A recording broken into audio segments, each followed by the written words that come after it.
ಹೇಳಿದ್ರು ನಮ್ಮ ಬಿಜೆಪಿ ಸ್ನೇಹಿತರು. ಅದನ್ನ ಏನ್ ಹೇಳಿಲ್ಲ ಅಂದ್ರೆ ಎಐಸಿಸಿಯ ಆಲ್ ಇಂಡಿಯಾ ಕಾನ್ಫರೆನ್ಸ್ ಅಲ್ಲಿ ಮೊದಲ ಬಾರಿಗೆ ಬಂಕಿಂ ಚಂದ್ರ ಚಟರ್ಜಿ ಅವರ ಪರ್ಮಿಷನ್ ಅನ್ನು ತಗೊಂಡು ನಮ್ಮ ತುಂಬಾ ಅತ್ಯುತ್ತಮ ಮ್ಯೂಸಿಕ್ ನೊಂದಿಗೆ ನಮ್ಮ ಭಾರತ ರತ್ನ ಟಾಗೋರ್ ಅವರು ಅದನ್ನ ಹಾಡ್ತಾರೆ. ಯಾವಾಗ ಅದನ್ನ ಹಾಡ್ತಾರೆ, ಕಾಂಗ್ರೆಸ್ಸಿನ ಕಾರ್ಯಕರ್ತರು, ಕಾಂಗ್ರೆಸ್ ಪಕ್ಷ ಅದನ್ನ ಇಡೀ ದೇಶದಾದ್ಯಂತ ತಲುಪಿಸುತ್ತೆ. ಆ ಕಾರಣಕ್ಕೋಸ್ಕರ ಅದೊಂದು ಮೂವ್ಮೆಂಟ್ ಅನ್ನ ಕಟ್ಟತ್ತೆ. ಇದು 1896ರಲ್ಲಿ. ಅಷ್ಟು ನಂತರ ಕಾಲಕ್ರಮೇಣವಾಗಿ ಅದರಲ್ಲಿರುವಂತ 3ನೇ, 4ನೇ, 5ನೇ, 6ನೇ ಸ್ಟ್ಯಾಂಜಾಗಳಿಗೆ ಅದರಲ್ಲಿರುವಂತಹ ಧಾರ್ಮಿಕತೆ ಭಾವ ಮತ್ತು ಹಿಂದೂ ಧರ್ಮದ ಕೇವಲ ಒಂದು ಧರ್ಮಕ್ಕೆ ಸೀಮಿತವಾಗಿರೋ ಕಾರಣಕ್ಕೋಸ್ಕರ ಮುಸಲ್ಮಾನ್ ಸಮಾಜ ಅದಕ್ಕೆ ತಕರಾರನ್ನ ಕೊಡುತ್ತೆ. ಮುಸಲ್ಮಾನ್ ಪ್ಲೀಸ್ ಕಡೆಗೆ ಫ್ಯಾಕ್ಚುಯಲ್ ಎರರ್ಸ್ ಅನ್ಸಿದಾಗ ನಾವು ನಮ್ಗೆ ಅನುಮಾನ ಬಂದಿದ್ದನ್ನು ಕೇಳ್ತೀವಿ, ನೀವು ಕರೆಕ್ಟ್ ಮಾಡಿ ಹೇಳಿ. ಇಡೀ ಮುಸಲ್ಮಾನ್ ಸಮುದಾಯ 1900 ಅಥವಾ 1800 ಸಮಥಿಂಗ್ ಅಲ್ಲಿ ಇಡೀ ಮುಸಲ್ಮಾನ್ ಸಮುದಾಯ ಒಬ್ಜೆಕ್ಟ್ ಮಾಡ್ತು ಅನ್ನೋದು ಫ್ಯಾಕ್ಚುಯಲಿ ರಾಂಗ್. ಇಟ್ ಇಸ್ ಮುಸಲ್ಮಾನದ ಥಿಂಕರ್ಸ್ಗಳು ಅದ್ರ ಬಗ್ಗೆ ಆಬ್ಜೆಕ್ಟ್ ಅನ್ನ ಮಾಡುತ್ತೆ. ಅಷ್ಟರ ನಂತರ ಎಲ್ಲರನ್ನೂ ಒಳಗೊಂಡಿರುವಂತ ಕಾಂಗ್ರೆಸ್, ಎಲ್ಲರನ್ನೂ ಕಟ್ಕೊಂಡು ಹೋಗಿರ್ಬೇಕಂತ ಕಾಂಗ್ರೆಸ್ನ ಚಳವಳಿ, ಸ್ವತಂತ್ರ ಚಳವಳಿ 1911ರಲ್ಲಿ ಟಾಗೋರ್ ಅವರ ಹತ್ರ ಜನಗಣ ಮನವನ್ನ ಇವತ್ತಿನ ರಾಷ್ಟ್ರೀಯ ಅಂತ್ಯ ನಿಮ್ದಿಲ್ಲ ಅದನ್ನ ಬಳಸ್ತಾರೆ. ಕಡೆಗೆ ಅಲ್ಲಿ ಫಿನಿಶ್ ಇಟ್ 1937ರ ಸಮಯದಲ್ಲಿ ಚರ್ಚೆ ನಡೆಯುತ್ತೆ.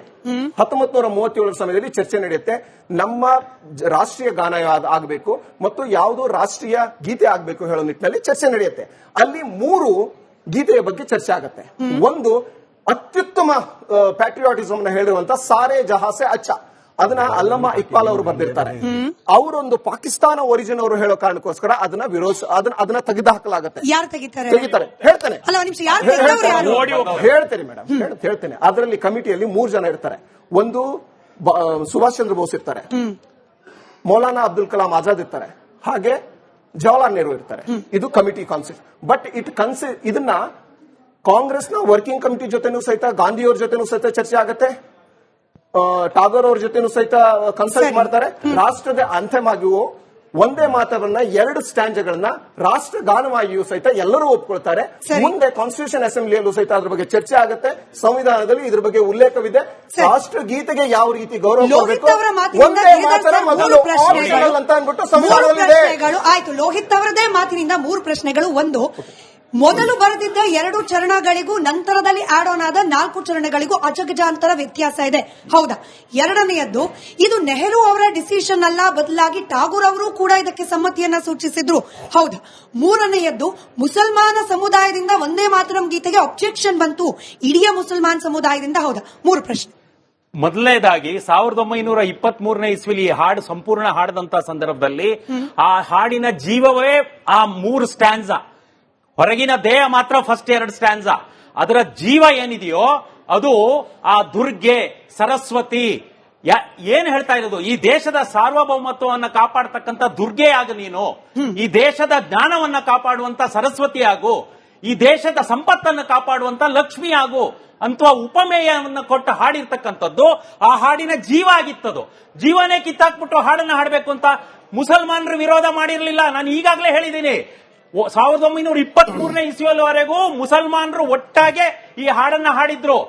ಆ ಮುಸಲ್ಮಾನರಲ್ಲಿ ಮತೀಯ ಮುಸಲ್ಮಾನರು ಯಾರಿದಾರೋ ಅವ್ರು ಯಾವಾಗ ಮುಂದೆ ಬಂದ್ರೋ ಆ ಸಂದರ್ಭದಲ್ಲಿ ಉಳಿದಂತ ಮುಸಲ್ಮಾನರನ್ನು ಸೇರಿಸಿ ಆ ಮುಸ್ಲಿಂ ಲೀಗು ಇದನ್ನ ಒಂದು ಪುಷ್ ಮಾಡಿ ತಂದಿದ್ದ. ಆವಾಗ ಇದ್ರ ವಿರೋಧ ಮಾಡಬೇಕು ಅಂತ ಹೇಳಿ.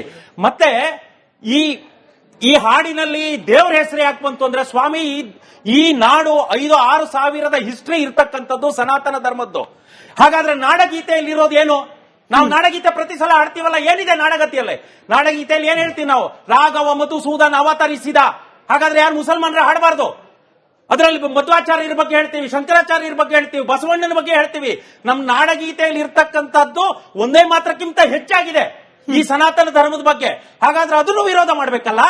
ವಿರೋಧ ಕೇವಲ ಇಷ್ಟೇ, ಒಂದಷ್ಟು ಜನರ ತುಷ್ಟೀಕರಣ, ವೋಟ್ ಬ್ಯಾಂಕ್ ರಾಜಕೀಯಕ್ಕೋಸ್ಕರ ನೆಹರು ಮಾತ್ರ ವಿರೋಧ ಮಾಡಿದ್ದು. ಕಾರಣ ಇಷ್ಟೇ, ಅವರಿಗೆ ಮೊಹಮ್ಮದ್ ಅಲಿ ಜಿನ್ನಾನ್ ಹೊಡಿಬೇಕಿತ್ತು.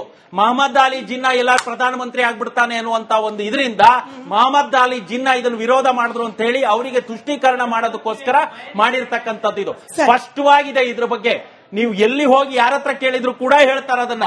ಇವ್ರು ಯಾರ್ಯಾರದ್ದೋ ಹೆಸರು ತಗೊಂಡ್ಬಂದು ಅವ್ರಿಗೆ ವಿರೋಧ ಮಾಡಿದ್ರೆ ಇವ್ರು ವಿರೋಧ ಮಾಡಿದ್ರೆ ಇಲ್ವೇ ಇಲ್ಲ. ಧ್ವಜ ಕೂಡ ಹಾಗೆ ವಿರೋಧ ಆಯ್ತು. 1931 ಇಸ್ವಿಲಿ ಒಂದು ಧ್ವಜ ಕಮಿಟಿ ಆಯ್ತು. ಅದರಲ್ಲಿ ನೆಹರು ಇದ್ರು, ಅದರಲ್ಲಿ ಇನ್ನಿಬ್ಬರು ಮುಸಲ್ಮಾನರು ಇದ್ರು, ಎಲ್ಲ ದೊಡ್ಡ ದೊಡ್ಡ ನಾಯಕರಿದ್ರು. ಅವ್ರು ಮೊದಲು ಹೇಳಿದ ಧ್ವಜ ಯಾವ್ದು ಗೊತ್ತಾ? ಕೇಸರಿ ಧ್ವಜ, solid saffron flag with a brown colour charkha in the middle. ಅದನ್ನ ಯಾರು ಕ್ಯಾನ್ಸಲ್ ಮಾಡಿದ್ರು? ಒಂದ್ಸಲ ಹೋಗಿ ನೋಡ್ಕೊಂಬನ್ನಿ ಧ್ವಜ ಕಮಿಟಿಯಲ್ಲಿ ಯಾರು ಅದನ್ನ ವಿರೋಧ ಮಾಡಿ ಅದನ್ನ ನಿಲ್ಸಿದ್ರು ಅಂತ ಹೇಳಿ. ಹೊರದು 3 ಭಾಗ ಯಾಕಾಯ್ತು ಅನ್ನೋದನ್ನ ನೋಡ್ಕೊಂಬನ್ನಿ. ಇದೆಲ್ಲ ಕೇವಲ ಇಷ್ಟೆಲ್ಲ ತುಷ್ಟೀಕರಣ ಮಾಡಿದ್ರಲ್ಲ, ಇಷ್ಟೆಲ್ಲ ತುಷ್ಟೀಕರಣ.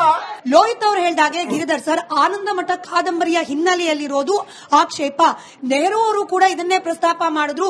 ಮುಸಲ್ಮಾನರಿಗೆ ಇರಿಟೇಟ್ ಆಗೋ ಅಂಶ ಯಾಕಿದೆ ಅಂದ್ರೆ ಅದರಲ್ಲಿ ಬರುವ ಮಹೇಂದ್ರ ಅನ್ನೋ ಕ್ಯಾರೆಕ್ಟರ್, ಆತನ ಉದ್ದೇಶ ದಾಳಿಕೋರರಾದ ಮುಸಲ್ಮಾನರ ವಿರುದ್ಧವಾಗಿ ನೀನು 10 ಆಯುಧಗಳನ್ನ ಹಿಡಿದಿರುವ ದುರ್ಗೆಯಾಗಿ ದಾಳಿ ಮಾಡು ಅಂತ ಹೇಳಿ ಪ್ರಾರ್ಥನೆ ಮಾಡ್ಕೊಳ್ಳೋ ಗೀತೆ.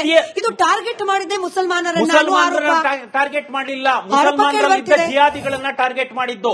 ಯಾರು ಈ ದೇಶದ ಪ್ರಜೆ ನಾನಲ್ಲ, ನನಗೆ ಮೊದಲು ನನ್ನ ಮತ ಆಮೇಲೆ ದೇಶ ಅಂತ ಹೇಳ್ತಾರೋ ಅಂತಹ ಮತೀಯ ಮುಸಲ್ಮಾನರನ್ನ ವಿರೋಧ ಮಾಡಿರ್ತಕ್ಕಂಥದ್ದು ಹೊರತು ಮುಸಲ್ಮಾನರನ್ನ ಅವರೇ ಹೇಳಿದ್ರಲ್ಲ ಅದರಲ್ಲಿ ಸುಮಾರು ಜನ ಮುಸಲ್ಮಾನರು ಇದ್ರು ಅಂತ ಹೇಳಿ. ಹಾಗಾದ್ರೆ ಅವ್ರು ಯಾಕಿದ್ರು? ವಿರೋಧ ಮಾಡಿದ್ರೆ ಅವರು ಇರಬಾರ್ದಿತ್ತಲ್ಲ. ಯಾರು ಈ ದೇಶ ನನ್ನದು, ದೇಶ ಮೊದಲು ಆಮೇಲೆ ನನ್ನ ಧರ್ಮ ನನ್ನ ಮತ ಅಂತ ಹೇಳ್ತಾರೋ ಅಂತವ್ರನ್ನ ಗೌರವಿಸ್ತಕ್ಕಂತ ಕೆಲಸವನ್ನ ಆನಂದ ಮಠ ಮಾಡಿತ್ತು. ಸರಿ ಶರೀಫ್ ಅವರೇ, ಈಗ ಆಗಾದ್ರೂ ಸರಿ ಈಗಾದ್ರೂ ಸರಿ ದೇಶವಾಗಿ ದೇಶದ ಗೀತೆಯಾಗಿ ನಿರ್ಧಾರ ಕೈಗೊಂಡ ಮೇಲೆ ಅದಕ್ಕೆ ಗೌರವ ಸಲ್ಲಿಸೋದು ಭಾರತದ ಪ್ರಜೆಯಾಗಿ ಪ್ರತಿಯೊಬ್ಬರ, ನಾನು ಭಾರತೀಯ ಪ್ರಜೆ ಅಂತ ಹೇಳ್ತೀನಿ, ಧರ್ಮ ತರ್ತಾ ಇಲ್ಲ, ಭಾರತೀಯ ಪ್ರಜೆಯಾಗಿ ಪ್ರತಿಯೊಬ್ಬರ ಆದ್ಯ ಕರ್ತವ್ಯ ಆಗುತ್ತೆ.